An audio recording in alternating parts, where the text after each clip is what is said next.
vamos para a segunda etapa da disciplina de Linguagem de Programação 2. E nessa segunda etapa, nós vamos aprender a utilizar os conceitos da orientação a objetos que aprendemos na primeira etapa, desenvolvendo sistemas com interface gráfica e banco de dados. A ideia nessa segunda etapa é que a gente faça um sistema para agendamento de compromissos.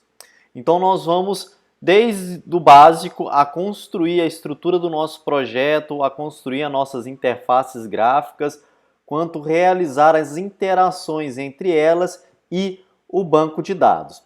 Para essa segunda etapa, nós vamos desenvolver esse sistema aqui, que primeiramente ele vai ter um login e nós teremos a agenda de compromissos, onde que nós vamos cadastrar os contatos da nossa agenda, visualizar todos os contatos dessa agenda, cadastrar os compromissos, visualizar os compromissos e também nós teremos um gerenciamento de usuários, onde que a gente vai poder ter vários usuários para esta agenda. Mas para que a gente possa desenvolver essa agenda primeiramente, nós precisamos aprender alguns conceitos de desenvolvimento de software. Nós vamos, para este projeto, utilizarmos o padrão de projeto MVC. E agora vamos aprender o que é esse projeto MVC e como que nós podemos utilizá-lo dentro desse nosso projeto. Definir o que é um padrão de projeto de maneira clara e objetiva tem sido objetivo da comunidade de software desde a década de 80. A primeira definição do que seria padrão, ela foi apresentada pelo professor e arquiteto da Universidade de Oxford, Christopher Alexander, no livro A Times Way of Buildings. Cada padrão é uma regra de 3 partes, que a gente vai conseguir expressar uma relação entre um certo contexto, um problema e uma solução. Então nós teremos um contexto naquilo que a gente é inserido, um problema que a gente quer solucionar e a solução para que resolva este problema. Para entender a necessidade, a existência de um padrão, vai necessário a gente estudar algumas partes dele. A primeira delas é o problema, a solução e o contexto sobre o qual ele é aplicável. Dessa forma, nós podemos entender que um padrão de projeto é como a solução recorrente para um problema e um contexto, mesmo que em produtos e áreas distintas. A gente pode observar que a gente tem alguns termos chaves para essa definição, que é o contexto, o problema e a solução. Esses 3 termos chaves vão ser essenciais para que a gente possa aprender a utilizar os padrões de projeto dentro do desenvolvimento dos nossos softwares. O contexto, ele vai se referir ao ambiente e às circunstâncias dentro do qual algo existe. Então, por exemplo, quando a gente vai desenvolver o nosso sistema de agenda de compromissos, vai ter um ambiente com o qual que ele existe. E é dentro desse ambiente que nós vamos resolver quais os problemas que seja. Por exemplo, marcar uma reunião, marcar um compromisso, cadastrar os nossos contatos, entre outras coisas. O problema é a questão indefinida, algo que a gente precisa investigar e solucionar. Normalmente, este problema ele está atrelado ao contexto em que ocorre. Então, por exemplo, como que iremos cadastrar os nossos compromissos? como que iremos acessar o banco de dados. E aí, nós temos a terceira palavra-chave, o terceiro termo, que é a solução, que ele vai se referir à resposta do problema que ajuda a solucioná-lo. Se a gente tiver a solução para um problema em um certo contexto, ela não necessariamente pode constituir um padrão. Então, nem sempre nós vamos ter uma única solução para um determinado problema. A gente pode ter várias soluções e a gente vai optar pela melhor. É necessário que a solução tenha como característica a regularidade, em que a gente consiga utilizar essa solução para várias outras coisas, não somente para aquele problema em específico.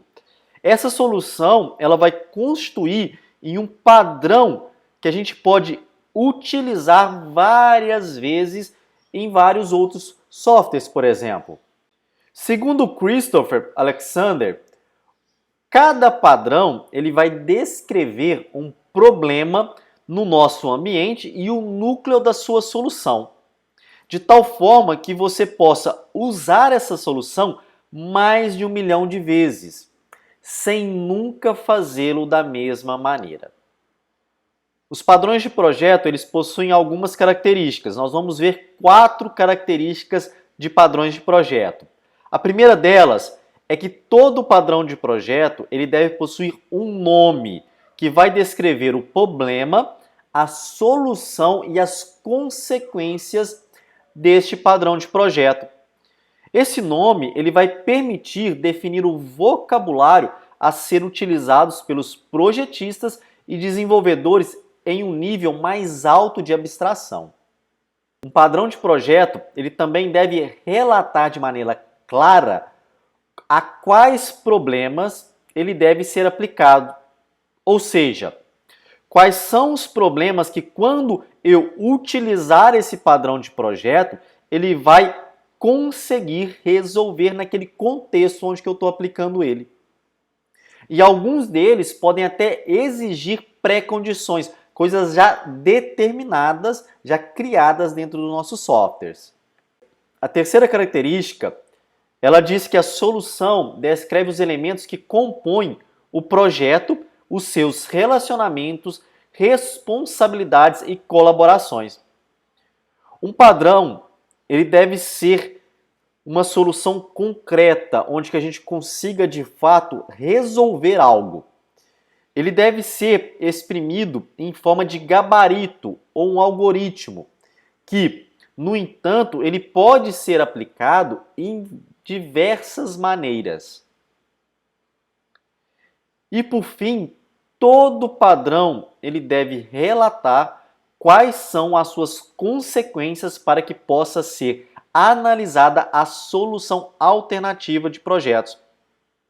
Como eu disse anteriormente, um padrão de projeto ele pode ser utilizado em várias formas. E a gente não existe somente uma solução, somente um padrão para resolver aquele problema.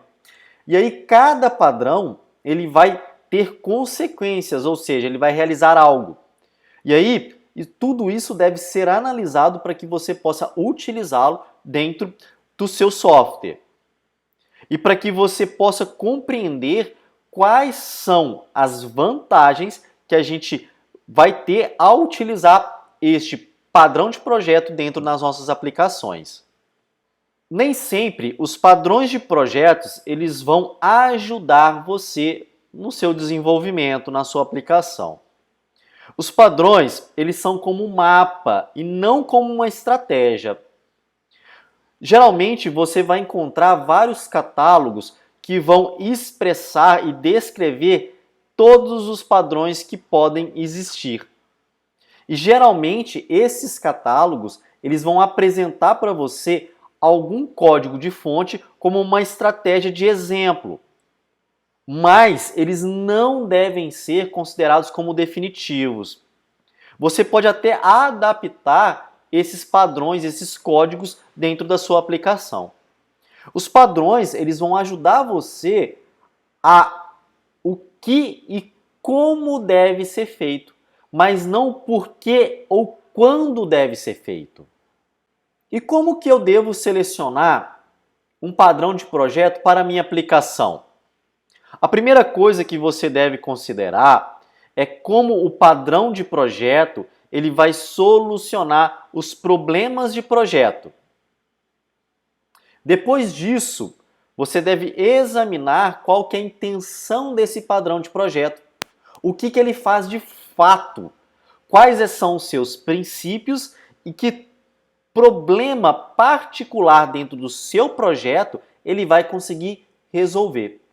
Os padrões de projeto, eles se relacionam entre si. Então é importante que você estude qual é a relação e como que eles se relacionam entre si, para identificar se realmente você conseguirá utilizar esses padrões de projeto.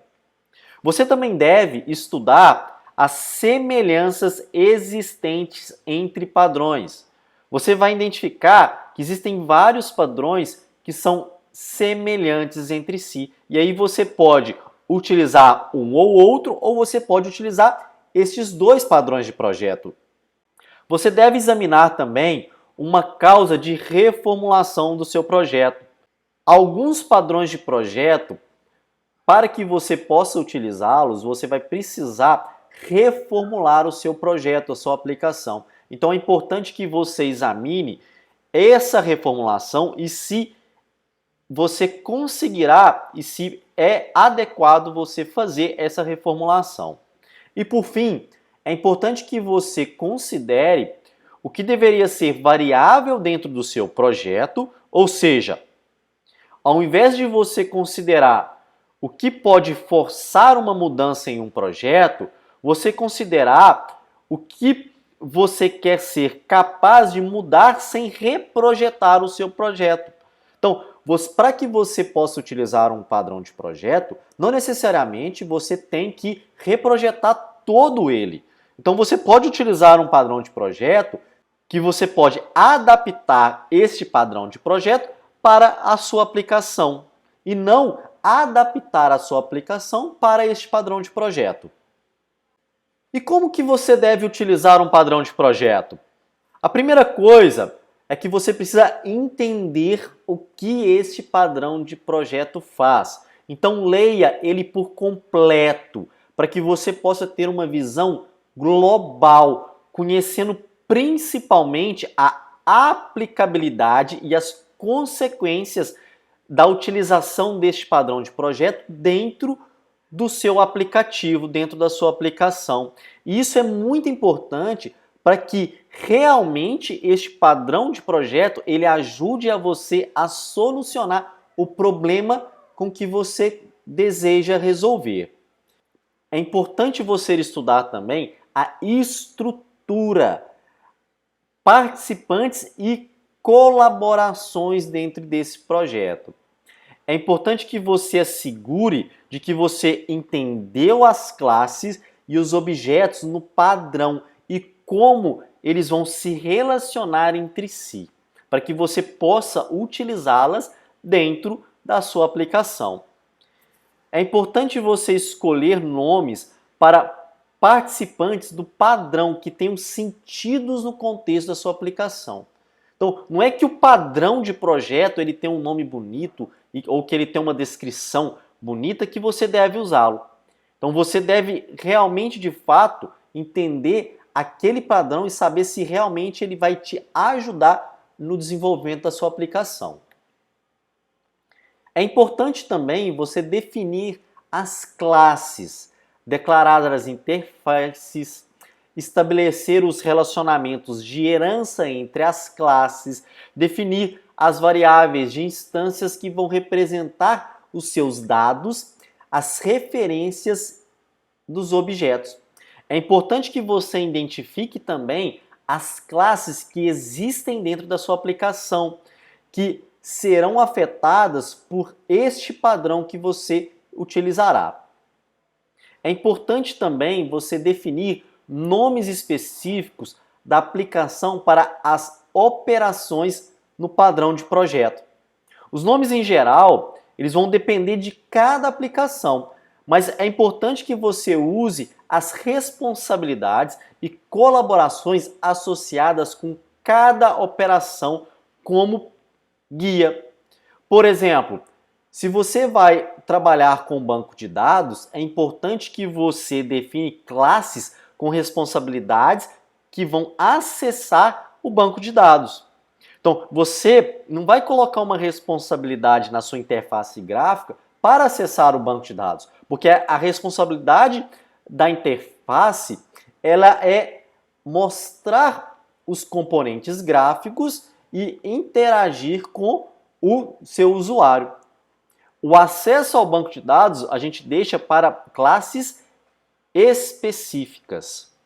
Nós vamos aprender a desenvolver e a separar todas essas responsabilidades mais para frente. E por fim, é importante que você implemente as operações para suportar as responsabilidades e colaborações pertencentes do padrão. A seção de implementação oferece sugestões para guiá-lo na implementação. Então, todo o catálogo, dentro dos padrões dele, você vai encontrar como que você deve implementar todos estes padrões. Nós temos alguns principais padrões e a gente vai citar alguns para vocês aqui. Nós temos padrões que vão ajudar a você na criação. Estes vão abstrair ou eles vão adiar o processo de criação dos objetos. Eles vão ajudar a tornar o seu sistema independente de como os objetos eles são criados, compostos e representados. Por exemplo, nós temos o padrão de projeto Abstract Factory, o Factory Method e o Singleton. Nós também temos padrões de projetos estruturais. Eles vão se preocupar em como as classes e os objetos eles são compostos para que você possa conseguir formar estruturas maiores. Por exemplo, nós temos o padrão de projeto Adapter. Alguns desses projetos nós vamos aprender a desenvolvê-lo e utilizá-los dentro do nosso projeto de agenda de compromissos. Também temos padrões de projetos comportamentais. Estes eles vão se concentrar nos algoritmos e atribuições de responsabilidades entre os objetos. Eles não vão descrever apenas padrões de objetos ou de classes, mas eles vão ajudar a você a obter padrões de comunicação entre os objetos. Um exemplo de padrão de projeto comportamental é o Template Method. E temos também o padrão de projetos arquiteturais.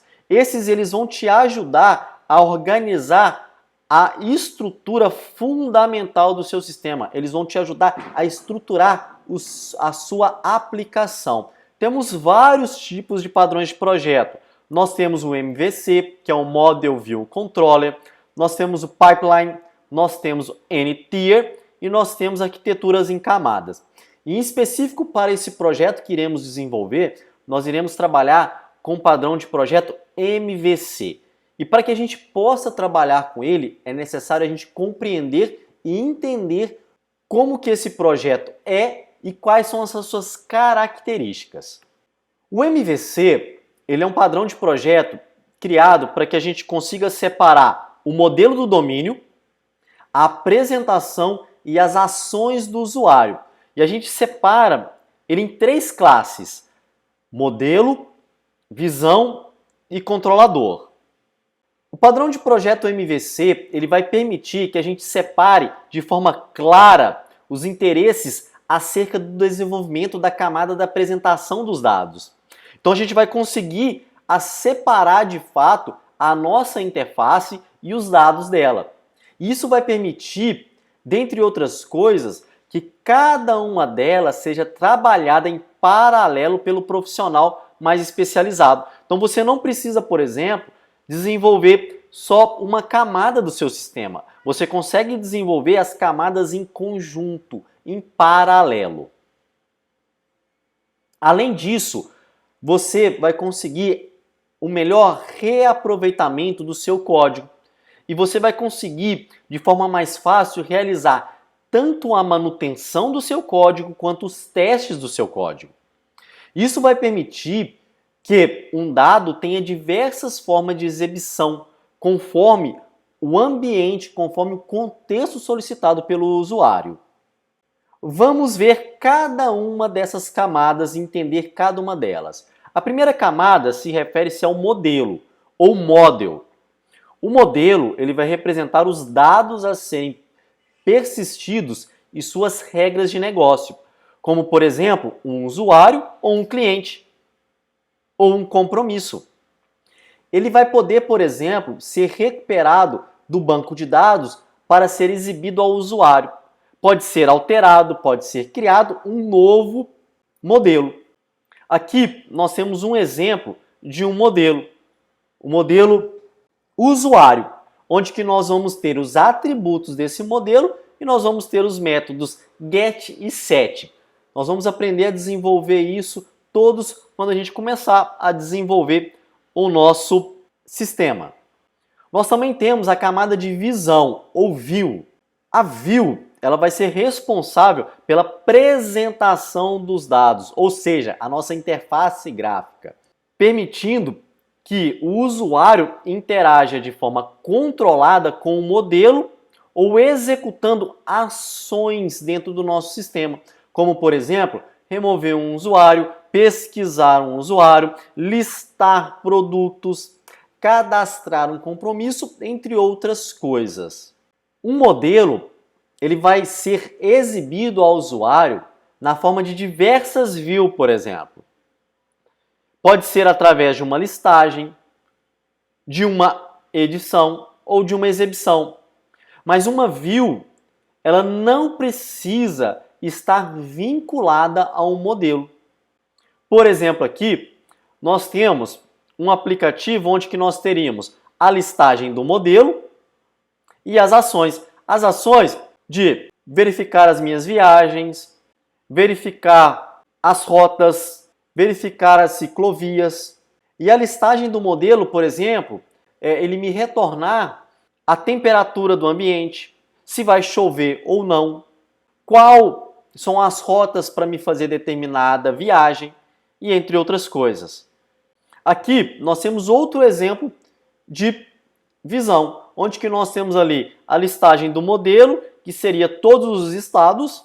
Então eu busco, por exemplo, lá do meu modelo, todos os estados do Brasil e apresento na minha interface, na minha visão, na minha view.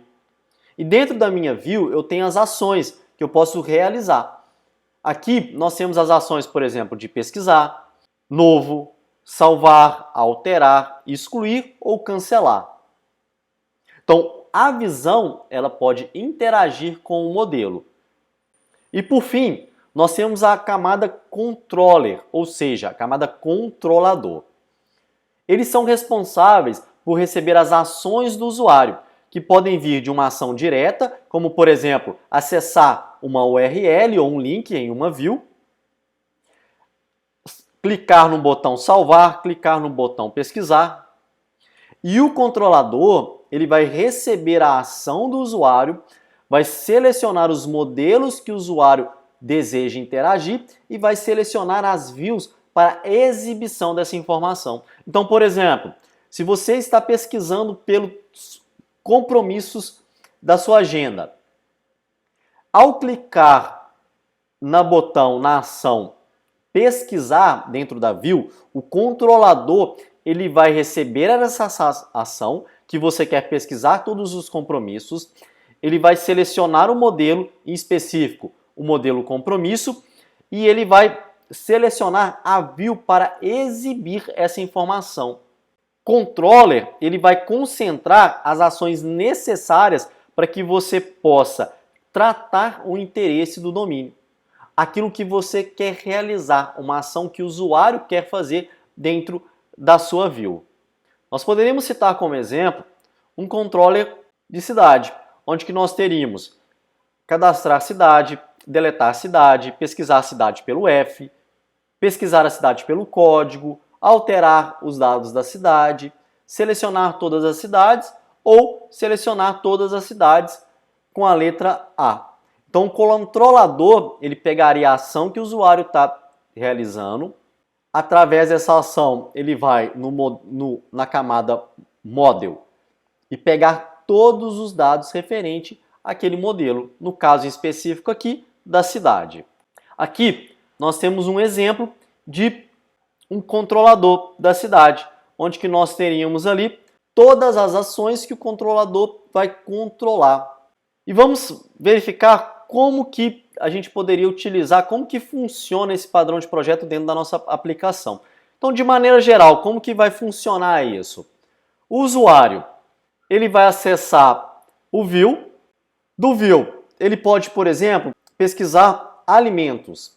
O controlador verificaria essa ação que o usuário ele está acessando na View. Ele vai no modelo específico, que seriam os alimentos. O controlador vai pegar todos os dados e vai retornar para a View. E a View vai exibir todos os alimentos para aquele usuário. Vamos dar mais um exemplo. O usuário ele vai acessar uma URL. O controlador ele vai carregar os seus dados, então ele vai lá na camada Model, vai pegar os dados da camada Model, vai retornar para o controlador vai retornar a view específica, então, por exemplo, uma tela que vai apresentar todos os alimentos para ele, e na tela vai ser apresentada para o usuário com todos os alimentos que estão cadastrados no banco de dados, por exemplo. Vamos ver mais um exemplo, uma interação. O usuário ele vai criar um novo, então ele vai solicitar a view para que seja criado um novo. Através disso, a view vai solicitar a criação para o controller, para a camada controller. O controller ele vai verificar que tem essa ação e vai retornar uma view com o modelo vazio para que o usuário possa digitar os dados. O usuário ele vai preencher todos esses dados e aí esses dados eles vão ser específicos para a camada Model. Ele pode ter validações, por exemplo, se ele pode deixar determinado campo vazio ou não. A partir disso, ele vai salvar esses dados. O controlador ele vai ver que o usuário clicou em salvar e vai passar todo o modelo preenchido para que seja salvo, por exemplo, no banco de dados. Então aqui, através desses exemplos, a gente consegue visualizar que cada um tem as suas responsabilidades. Então eu tenho o View, que eu só tenho as interfaces gráficas, o Model, que estão os dados dos meus objetos, e o controlador, que vai controlar todas as ações que são realizadas dentro da minha aplicação, dentro da nossa aplicação. Então, como a gente viu aqui, por exemplo, carregar todos os modelos, abrir uma view, preencher os dados dela, salvar, e aí a gente tem um modelo que vai, por exemplo, preencher todos os dados dentro da nossa view. Quais são os benefícios de utilizar o padrão de projeto MVC? O primeiro deles que a gente pode citar é que é um padrão que é muito aceito no desenvolvimento de aplicações Java. Também a gente consegue facilmente utilizá-los em aplicações web. A gente consegue, através deste modelo, fazer manutenções e reutilizar o nosso código de forma muito fácil. A gente consegue separar a lógica da aplicação, o que é de banco de dados específico fica em um lugar, o que é específico de interface gráfica fica em outro lugar. Nós conseguimos representar um modelo, os componentes dele, e a gente consegue apresentar os nossos dados de forma mais fácil. Nós vamos ficando por aqui. No próximo vídeo nós vamos começar a desenvolver a nossa aplicação utilizando o padrão de projeto MVC. Um abraço e até mais!